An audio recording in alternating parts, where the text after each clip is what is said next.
નમસ્કાર મારા વહાલા વિદ્યાર્થી મિત્રો, મેથ્સ એન્ડ ઇંગ્લિશ યુટ્યુબ ચેનલમાં આપ સૌનું હાર્દિક સ્વાગત છે. મારા વહાલા બાળકો, હજી સુધી તમે આપણી યુટ્યુબ ચેનલ મેથ્સ એન્ડ ઇંગ્લિશને સબસ્ક્રાઇબ ના કરી હોય તો જલ્દી સબસ્ક્રાઇબ કરો અને હા, વિડીયોને લાઇક કરવાનું ભૂલશો નહીં. વિદ્યાર્થી મિત્રો, આજે આપણે ધોરણ 6 અંગ્રેજી વિષયમાં યુનિટ 4 સર્કલ ઓફ લવમાં રીડિંગ સ્કિલની અંદર માય રિયલ કમ્પેનિયન પાઠનો અભ્યાસ કરીશું અને સાથે તેની એક્સરસાઇઝનું સોલ્યુશન કરીશું. માય રિયલ કમ્પેનિયન એટલે કે મારા સાચા સાથીદાર. A new school building was constructed in a village name Sitapur. Sitapur નામના એક ગામમાં શાળાની એક નવી ઇમારત બંધાઈ. It was really a nice school. તે ખરેખર સરસ શાળા હતી. A teacher mister Anand Patel was transferred to that school. Shri Anand Patel નામના એક શિક્ષકની બદલી તે શાળામાં થઈ.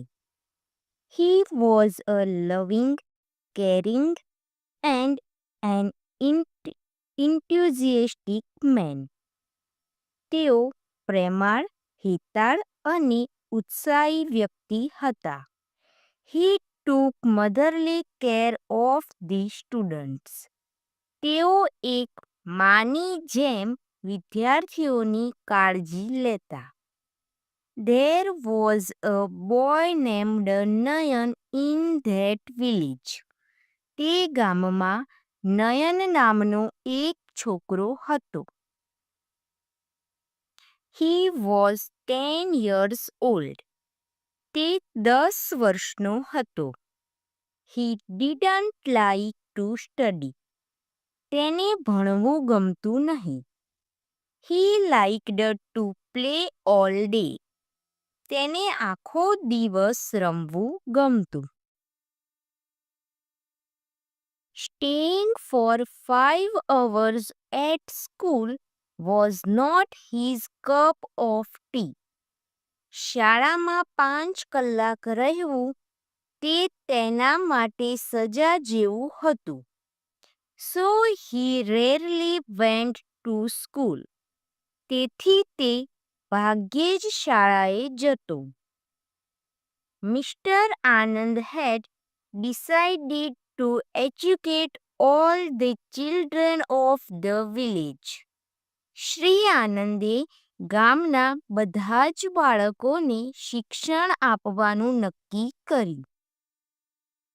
So he noticed Nayan's absence and decided to meet him. તેથી તેમણે નયનની ગેરહાજરીની નોંધ લીધી અને તેને મળવાનું નક્કી કર્યું. Once he visited Nayan's house, એકવાર તેમણે નયનના ઘરની મુલાકાત લીધી. He asked his parents about his absence. તેમણે તેના માતા-પિતાને તેની ગેરહાજરી વિશે પૂછ્યું. They told him everything about Nayan's dislike for study. તેમણે અભ્યાસ માટે નયનના અણગમા વિશે તેમને બધું કહ્યું. So the teacher returned sadly. તેથી તે શિક્ષક ઉદાસ થઈને પાછા ફર્યા. Next day, he decided to make greater efforts. બીજા દિવસે તેમણે વધુ પ્રયત્ન કરવાનું નક્કી કર્યું. He went to Nayan's house again. તેઓ ફરીથી નયનના ઘરે ગયા. નયન greeted him. નયને તેમને આવકાર્યા. Mr. Anand said, "Let's go to school, Nayan." Shri આનંદે કહ્યું, ચાલ નયન, શાળાએ જઈએ. નયન said, "No sir, I don't like to go there." નયન કહે છે, ના સાહેબ, મને ત્યાં જવું ગમતું નથી. Mr. Anand said, See, you will enjoy games and songs with your friends. You will learn new things. Shri આનંદે કહ્યું, જો તું તારા મિત્રો સાથે રમતો અને ગીતો માણીશ, તું નવી વસ્તુઓ શીખીશ. નયન said, No, no, no, I will not come. He ran inside the house. નયને કહ્યું, ના ના ના, હું નહીં આવું. તે ઘરમાં દોડી ગયો. Mr. Anand went to the school alone. Shri આનંદ એકલા જ શાળાએ ગયા. Then it was Mr.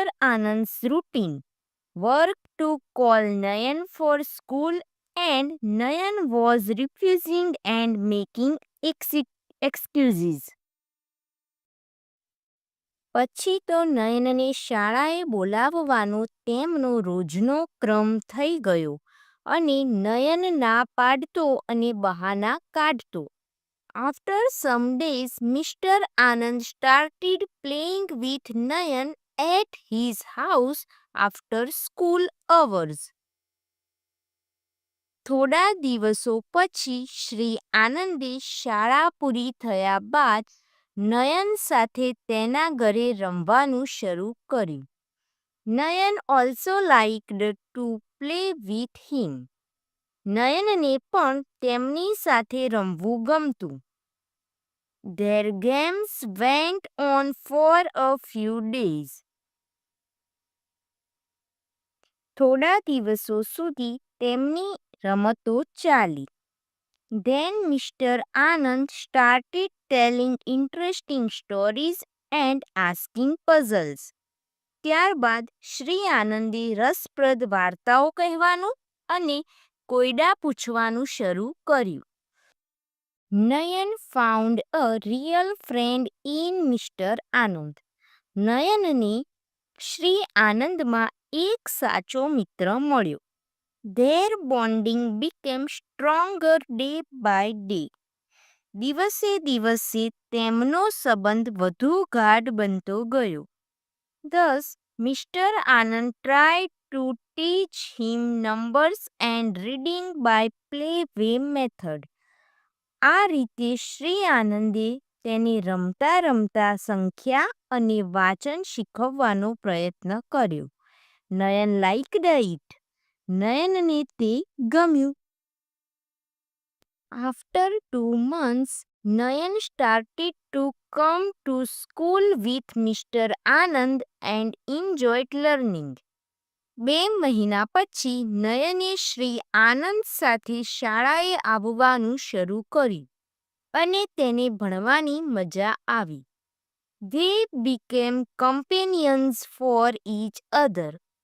તેઓ એકબીજાના સાથીદાર બની ગયા. One day, Nayan was waiting for his companion to go to school, but he didn't come.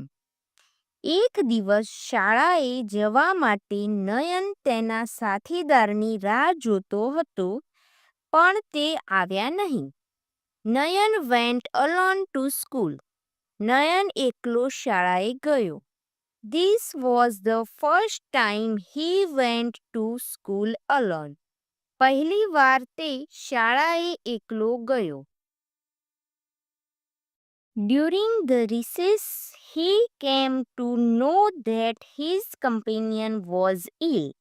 His eyes filled with tears. Recess દરમિયાન તેને ખબર પડી કે તેનો સાથીદાર માંદો હતો. તેની આંખોમાં આંસુ આવ્યા. He rushed to Mr. Anand's house. તે શ્રી આનંદના ઘરે દોડી ગયો. There was no one in Mr. Anand's family to take his care. Shri આનંદનું ધ્યાન રાખવા માટે તેમના કુટુંબમાં કોઈ નહોતું. He was alone. તેઓ એકલા હતા. Nayan called the doctor for his companion and took his care like a family member. નયને તેના સાથીદાર માટે ડોક્ટર બોલાવ્યા અને કુટુંબના એક સભ્યની જેમ તેમની કાળજી લીધી. After 5 days mister Anand got well. 5 દિવસ પછી શ્રી આનંદ સાજા થયા. He was able to go to school now. હવે તેઓ શાળાએ જઈ શકતા હતા. He thanked Nayan with tears of happiness in his eyes. આંખોમાં આનંદાશ્રુ સાથે તેમણે નયનનો આભાર માન્યો. નયન bowed down and touched Mr. Anand's feet. નયને નમીને Shri આનંદનો ચરણ સ્પર્શ કર્યો. He said, "You are my real companion." તે બોલ્યો, તમે મારા સાચા સાથીદાર છો. How can I leave you alone? હું તમને એકલા કઈ રીતે છોડી શકું? Mister Anand was very happy and surprised. Shri આનંદને ખૂબ ખુશી થઈ અને આશ્ચર્ય થયું. ત્યારબાદ એક્સરસાઇઝનું સોલ્યુશન કરીએ. Answer the following questions. 1. Why did Nayan not like to go to school? Answer. Nayan did not like to go to school because he did not like to study. 2. Describe Mr. Anand's nature in 2-3 sentences. Answer. Mr. Anand was a loving, caring and an enthusiastic man. He took motherly care of the students. 3. Find out the similar words or phrases of the following words from the story. First, glad means happy. Friend, companion. Look after, take care. Unhappiness, sadly. 4. How did Nayan take care of his companion? Nayan called the doctor for his companion and took his care like a family member. 5. Give a new title to the story. Answer. A true teacher. હવે question 2 જોઈએ. Study the marriage invitation card and answer the questions. અહીં આપણને મેરેજનું invitation card આપેલ છે. શ્રી ગણેશાય નમઃ. You are invited to the marriage of Suresh Deshmukh and Urvashi Nyai. કઈ તારીખે છે? 21 December 2024 at 11 AM onwards. Venue કયું છે? Radhe Krishna hall near RC road, Shyampur. અને રિગાર્ડ્સમાં છે દેવરાજ એન્ડ પ્રતીક્ષા દેશમુખ ફેમિલી. હવે આપણે આ ઇન્વિટેશન કાર્ડના આધારે કેટલાક પ્રશ્નોના આન્સર લખીશું. Question 1. What was the date of the marriage ceremony?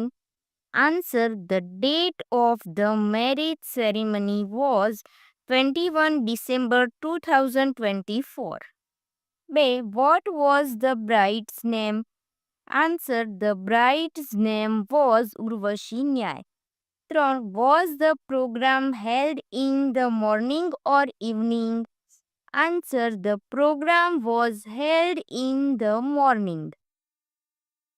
4. Who gave the invitation?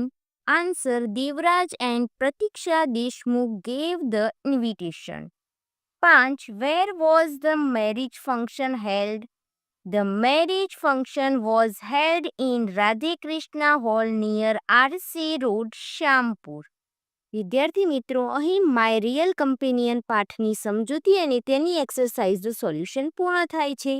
Video ગમ્યો હોય તો તેને લાઇક કરો, તમારા મિત્રો સુધી શેર કરો. આવા જ અવનવા ઉપયોગી વિડીયો જોવા માટે આપણી YouTube channel maths and English સાથે જોડાયેલા રહો. મળીએ એક નવા વિડીયો સાથે. ધન્યવાદ.